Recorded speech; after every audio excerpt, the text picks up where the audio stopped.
Social media पर जैन समाज के सबसे लोकप्रिय जैन न्यूज चैनल महालक्ष्मी की ओर से आप सभी को फागुन शुक्ल पंचमी के दिन पावन अवसर पर सादर जय जिंद। आज हमारे मल्लिनाथ भगवान जी का मोक्ष कल्याण का पावन दिन और आज बात करेंगे अपने संत महामुनिराज आचार्य श्री विद्यासागर जी के स्वास्थ्य पर अपडेट देंगे, आपको ताज़ा जानकारी देंगे और आज कुछ सवालों के जवाब भी देंगे आपको, जो इस तरीके से लोग सोशल मीडिया पर खूब तरीके से मजे लेकर उठाते हैं, फॉरवर्ड करते हैं और दूसरे उन पर कोई टिप्पणी करने से अपने को हिचकिचाते हैं। सच्चाई आज दूध का दूध और पानी का पानी करने का भी प्रयास करेगा चैनल महालक्ष्मी आपके साथ। कहते हैं जैन दर्शन को शर्मसार करने वाले क्षण आ गए हैं। सवाल इस तरह के पूछते हैं, इरिया समिति अब देशाटन पर चली गई है, साधुत्व का कपूर की तरह उड़ गया है। कहते हैं जो लोग ऐसे कौन हैं जो पालकी उठाते हैं, वैसे सौभाग्यशाली परिवारों के नाम तो बताइए और जिन्होंने उठाई है उन्होंने कितने कितने की बोली ली है। आज सबके जवाब चैनल महालक्ष्मी आपको देगा। पर सबसे पहले आचार्य जी के स्वास्थ्य पर एक अपडेट। आगे स्वास्थ्य के बारे में बताएं, पहले वे पाटा दिखाते हैं आपको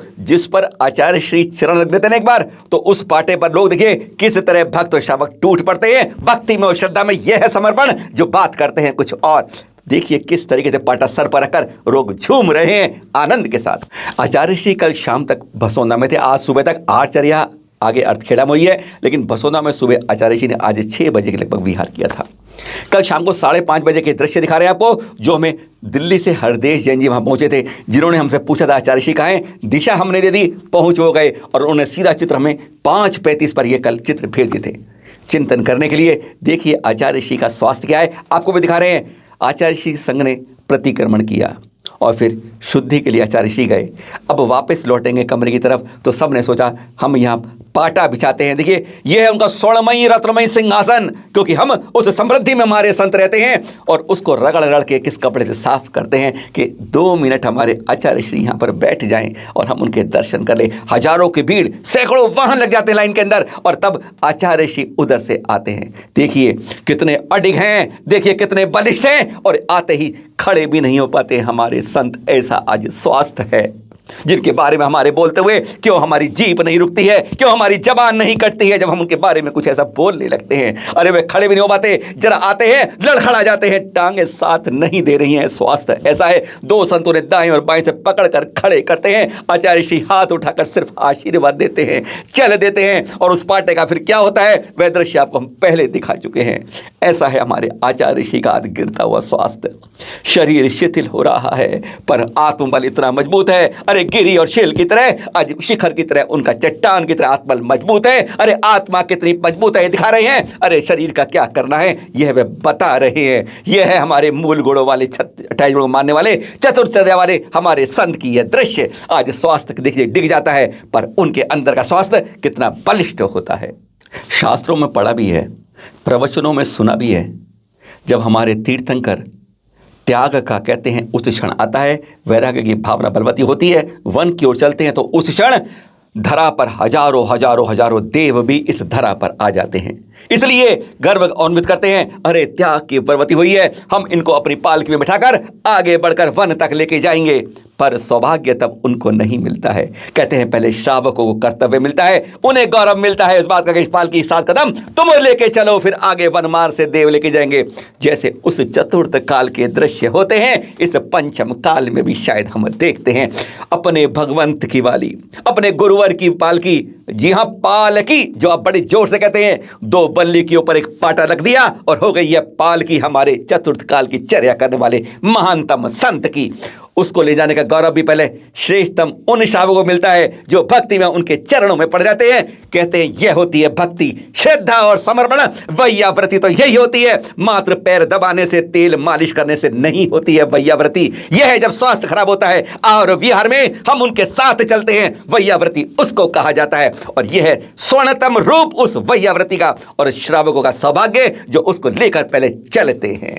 हाँ, चौथे काल में उस पालकी को उठाने का, आकाश मार्ग से ले जाने का सौभाग्य देवों को मिलता है।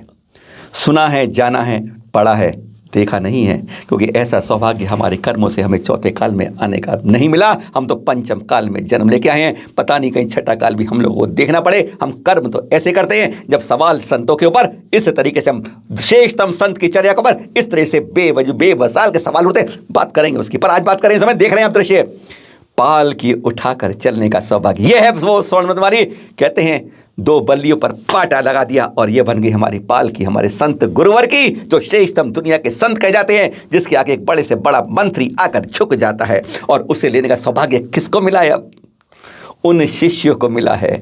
आप कहेंगे शिष्य उठा रहे हैं, अरे यह इनका सौभाग्य है। सौभाग्य इतना बलवती है कि गदगद हो जाते हैं जब उस पालकी की बल्ली को पकड़कर हम चलते हैं और आचार्य श्री हमारे साथ, हम अपनी बाजू में जैकेट।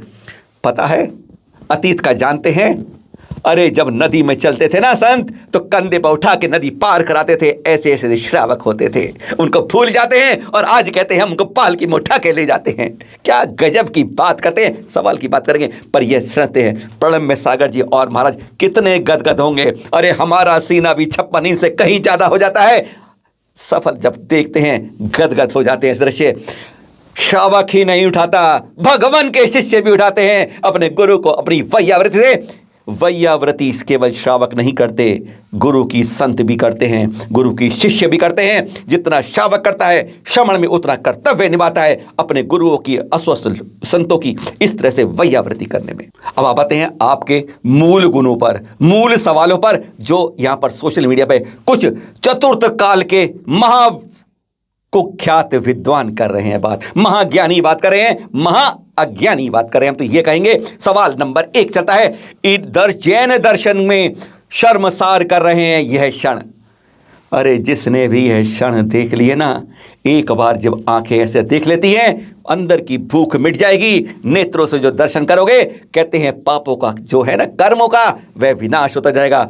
ऐसे ये दृश्य देखने से सौभाग्य बनता है, आप जैसों का दुर्भाग्य नहीं। सवाल नंबर 2 होता है, एक भी मूल गुण कम होने से मुनि पद से वंचित हो जाते, बिल्कुल हो जाते हैं। चैनल महालक्ष्मी ने इस बारे में कई बार उठाई है, पर मूल गुण को देख तो लें कि उस मूल गुण में क्या कह रहे हो आप। कहना आसान है, पर यह चर्या देखो, 24 टंच खरा सोना है। सवाल आता है, इरियापथ देशाटन पर चला गया है। देशाटन पर वह नहीं गया, हमारी सोच गई है, यह विकृत दिमाग गया है। देशाटन पर इरिया समिति पालन करके ही संत बढ़ते हैं। और आप कहते हैं मूल गुण की समाधि हो गई है। अरे समाधि तो हमारे कृत्य की हो गई है, इनको कर दीजिए कृत्य इनकी समाधि को, नहीं तो वरना हम देखते देखते ही अपने पापों का भंजन करते हैं, आश्रव करते हैं। साधु तो कपूर की तरह उड़ गया है, कहीं कुछ नहीं उड़ा है। साधु तो चतुर्थ काल का पंचम काल में भी दिख रहा है आपको। यही तो गर्व करने की अनुभूति की बात है। बड़े अच्छे सवाल पूछते हैं, कहते हैं उठाने वाला सौभाग्यशाली परिवार कौन है और पाल के उठाने के लिए कितना बोली लगाई है। बहुत अच्छे सवाल। और अब यह दृश्य देखिए, कौन है वह सौभाग्यशाली परिवार जिसने यह पालकी उठाई। यह है वह परिवार जो आप देख रहे हैं, वह है सौभाग्यशाली जिसने पालकी उठाने का गौरवान्वित हो गया है, आनंद उठाया है। आप भी यह बोली ले सकते हैं। जो सवाल पूछ रहे हैं ना और जवाब सवालों को फॉरवर्ड कर रहे हैं, आपके लिए भी बोली तैयार है। ब्रह्मचारी बनिए, शुल्लक बनिए, एलक बनिए और फिर मुनि दीक्षा धारण करके आपको को भी यह गर्व मिलेगा। जेब से कुछ नहीं निकलेगा, क्योंकि जेब तो हटी जाएगी। इस संसार की विरक्ति से हटकर उत्तम मार्ग पे पहुंच जाओगे, श्रवणत्व तो पहचान लोगे श्रावक से, तो पालकी उठाने का गौरव आपको भी मिलेगा। आप भी वह सौभाग्यशाली परिवार होंगे जो इस तरीके से पालकी उठा पाएंगे।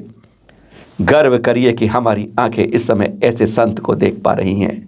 गर्व करिए उनकी अनुभूति पर।